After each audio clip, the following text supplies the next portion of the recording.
Hi everyone, welcome back to my channel. This is Priya. I hope all are good and fine. So आज की video में हम discuss करेंगे BEd second year के बच्चों के लिए है आज की वीडियो। आज हम उनके प्रैक्टिकल क्वेश्चंस के बारे में डिस्कस करेंगे कि जब आपका प्रैक्टिकल होगा तो कौन कौन से क्वेश्चंस जो हैं आपसे पुट कर सकता है एग्जामिनर।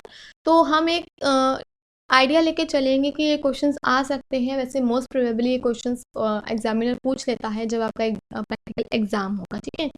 डेटशीट अभी कुछ भी नहीं आई है कि आपके एग्ज़ाम्स कब से होंगे। मे बी अगस्त एंड में या सितंबर के फर्स्ट वीक में स्टार्ट हो जाएंगे। मोड का भी अभी उन्होंने कुछ नोटिफिकेशन नहीं दिया है कि ऑनलाइन होंगे ऑफलाइन। वैसे एमडीयू के शायद ऑफलाइन हो या ऑनलाइन, अभी वैसे कुछ कंफर्म नहीं है। बाकी इसके रिगार्डिंग कुछ भी नोटिफिकेशन आता है हम उसको डिस्कस करेंगे, ठीक है। तो आज हम एक आइडिया ले लेते हैं कि आपका जब बीएड सेकेंड ईयर का प्रैक्टिकल होगा तो उसमें आपसे कैसे कैसे क्वेश्चन पूछे जा सकते हैं, ठीक है। तो आज जो हम क्वेश्चंस डिस्कस करेंगे उसको आप अच्छे से देखिएगा। बाकी जो आपको लगता है इसके अलावा भी कि ये क्वेश्चंस आ सकते हैं, आप उसको भी पढ़ के जा सकते हैं, ठीक है। तो स्टार्ट करते हैं वीडियो को। तो लेट्स गेट स्टार्टेड। सी जो क्वेश्चंस आपसे पूछे जा सकते हैं, फर्स्ट है आपका, जैसे मैंने 20 क्वेश्चंस आपके लिए लिखे हैं। फर्स्ट है आपका questions related to your pedagogy subject. जैसे आप सेकंड ईयर में या फर्स्ट ईयर में भी आपके पेडागोजी के सब्जेक्ट्स थे।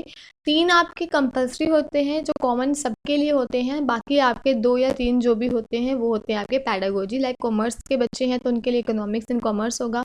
इंग्लिश है तो उनके लिए इंग्लिश के कुछ रिलेटेड होंगे, या हिंदी वाले बच्चों के लिए उनका हिंदी का पेडागोजी हो गया, ठीक है। बाकी जो आपके जैसे नॉलेज एंड करिकुलम हो गया, उसके बाद असेसमेंट फॉर लर्निंग हो गया, क्रिएटिव एंड इंक्लूसिव वाला जो है, ये सारे आपके कंपलसरी सब्जेक्ट्स हैं। बाकी आपके पैडागोजी होते हैं, ठीक है। तो आपके पैडागोजी सब्जेक्ट जैसे कॉमर्स वाले बच्चों का इकोनॉमिक्स कॉमर्स है तो उससे रिलेटेड वो क्वेश्चंस पूछ सकते हैं कि जो इकोनॉमिक्स है वो कैसे इंपॉर्टेंट है टीचिंग सब्जेक्ट्स के लिए, क्या सीखा आपने इकोनॉमिक्स पढ़ के। तो आपको ये सब कुछ पता होना चाहिए, ठीक है।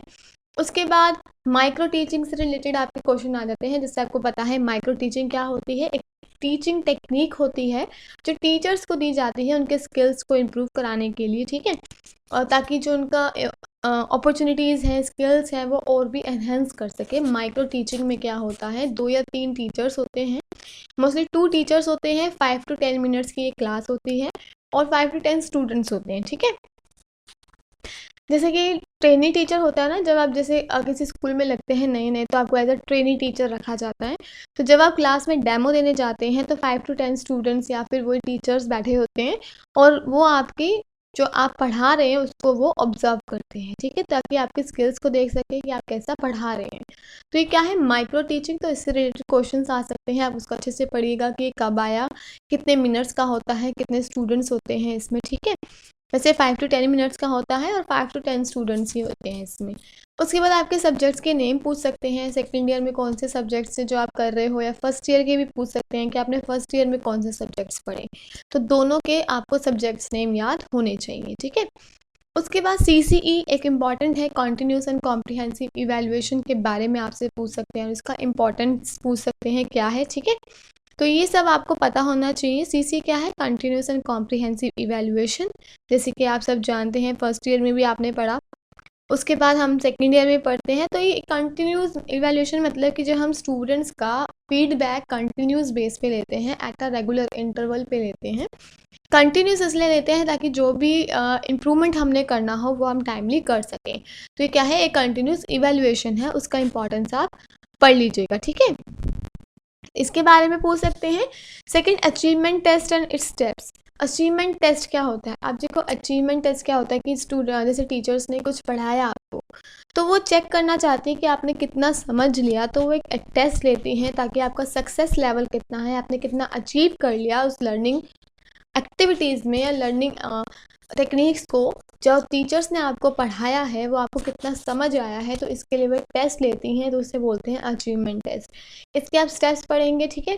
कौन कौन से स्टेप्स होते हैं ये भी आपसे पूछ सकता है एग्जामिनर। तो आपको सारे जो हैं वो टिप टॉप सारे याद होने चाहिए कि पहला कौन सा स्टेप आता है, फिर दूसरा कौन सा स्टेप आता है, ठीक है। तो पहले जैसे आपको पता है प्लानिंग करते हो आप, किसी भी टेस्ट की प्लानिंग करोगे, फिर एक डिज़ाइन बनाते हो उस टेस्ट के लिए कि कैसा उसका पेपर का डिज़ाइन होना चाहिए, फिर एक ब्लूप्रिंट तैयार करते हो। फिर आप एक प्रिलिमिनरी ड्राफ्ट बनाते हो, ड्राफ्ट बनाने के बाद कुछ अगर एडिटिंग करना है, कुछ एनालाइज करना है वो करते हो, फाइनल ड्राफ्ट प्रिपेयर करते हो, उसके बाद स्टैब्लिशमेंट करते हो। तो ये क्या है, इसके स्टेप्स हैं, ठीक है। नेक्स्ट है कि why teachers using teaching aids, teachers teaching aids क्यों यूज़ करती हैं। टीचिंग एड्स कितने होते हैं भी पूछ सकते हैं, जैसे ऑडियो एड्स होते हैं जिसमें आपकी लर्निंग और स्पीकिंग जिसमें आपकी हियरिंग कैपेसिटी बढ़ती है ऑडियो सुनकर, ठीक है।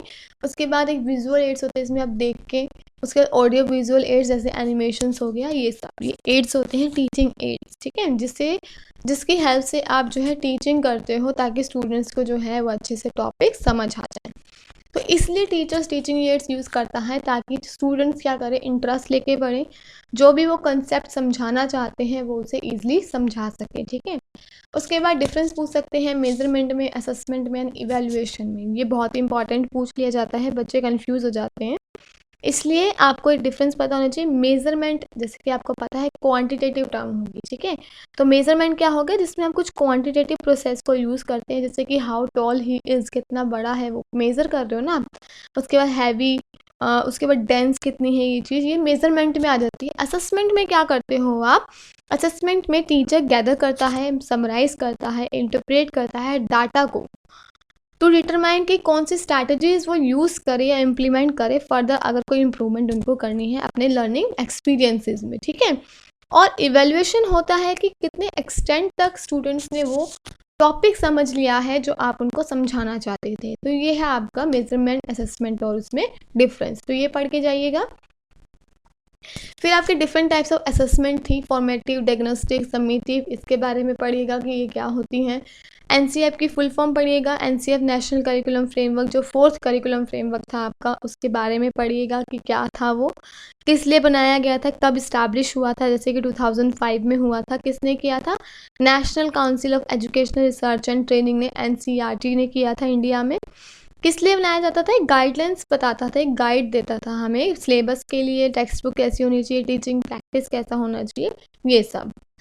बट स्किल ऑफ रीइंफोर्समेंट क्या होता है, स्कैफोल्डिंग क्या होती है, ये भी पढ़ के जाइएगा। क्वालिटीज़ क्या क्या होनी चाहिए गुड टीचर में, इस पे भी क्वेश्चन पूछ लिया जाता है। तो आपको पता है कि गुड टीचर कैसा होना चाहिए, ये तो आपको पता ही होगा कैसा होना चाहिए। गुड क्वालिटीज़ क्या क्या होनी चाहिए, उसका प्रेजेंटेशन अच्छा होना चाहिए, उसका सब्जेक्ट में अच्छी पकड़ होनी चाहिए, जो वो पढ़ा रहा है टीचिंग एड्स वो अच्छे से यूज़ करे, ठीक है। क्वालिटीज़ मतलब कि उसकी जो वॉइस हो, जब वो पढ़ा रहा हो वो भी अच्छी हो, उसका ऑब्जर्वेशन करने का तरीका अच्छा हो, उसके पढ़ाने का तरीका अच्छा हो, और उसकी वॉइस क्लियर हो, जो वो पढ़ाना चाह रहा है बच्चे को वो अच्छे से क्लियरली समझ आए, वो गुड टीचर होता है, ठीक है। वो पनिश भी करे और वो उनको रिवॉर्ड भी दे जब वो बच्चे अच्छा काम कर रहे हैं, ठीक है। फिर है कि हम लेसन प्लान्स क्यों बनाते हैं, अपने प्रैक्टिकल फाइल्स में लेसन प्लान्स बनाए हैं, किस लिए बनाते हैं, ताकि हम लेसन प्लान इसलिए बनाते हैं कि हमें आज के दिन अपनी क्लास में क्या क्या पढ़ाना है वो उसे हम प्रिपेयर करके रखते हैं, इसलिए हम उनको लेसन प्लान्स बनाते हैं, ठीक है। कि आज मुझे ये टॉपिक पढ़ाना है, इसमें ये सब करना है, तो ये एक तरह की एक डायरी होती है जिसमें हम सब कुछ लिख के रखते हैं। फिर एजुकेशन एक्ट्स के बारे में डिफरेंट आर्टिकल्स जो होंगे उसके बारे में आपको देखना है, ठीक है। NIVH की फुल फॉर्म नेशनल, इसकी फुल फॉर्म क्या है आपको ये भी पता होनी चाहिए, ठीक है। तो फुल फॉर्म्स ज़्यादा याद कीजिएगा, जितनी भी हो बुक्स को अच्छे से रीड कीजिएगा, जो भी आपकी बुक्स है, क्योंकि फुल फॉर्म ज़्यादा पूछ ली जाती हैं। तो ठीक है, नेशनल इसकी फुल फॉर्म है, मैं आपको बताती हूँ, मुझे थोड़ा सा डाउट हो रहा है। हाँ, NIVH की फुल फॉर्म है आपकी national institute of visually handicap students, I think it is, हाँ, the national institute for the visually handicap, ठीक है, इसकी फुल फॉर्म ये है। उसके बाद आपका क्वेश्चन है कि इंक्लूसिव एनवायरनमेंट क्या होता है, जिसमें आप सारे बच्चों को इंक्लूड करके पढ़ाते हो एक ही अंडर एक वन रूफ, जो विजुअली